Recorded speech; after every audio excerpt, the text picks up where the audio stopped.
Pegasus spyware সে Israel থেকে তারা খরিদ করেছিল এই হাসিনা সরকার।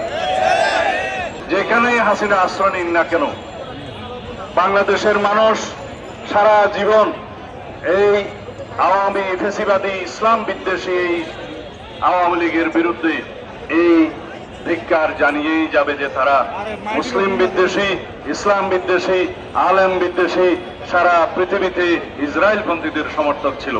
ফিলিস্তিনে, গাজায়, রাফায় গণহত্যা বন্ধ চাই।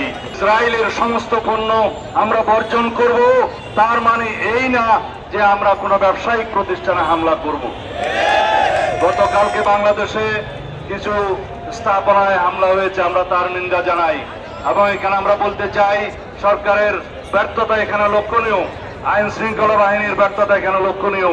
তাদের উচিত ছিল আগের থেকে এখানে সতর্কতা অবলম্বন করা, তাহলে বাংলাদেশের নামে এই বদনামটা আমাদের নিতে হতো না।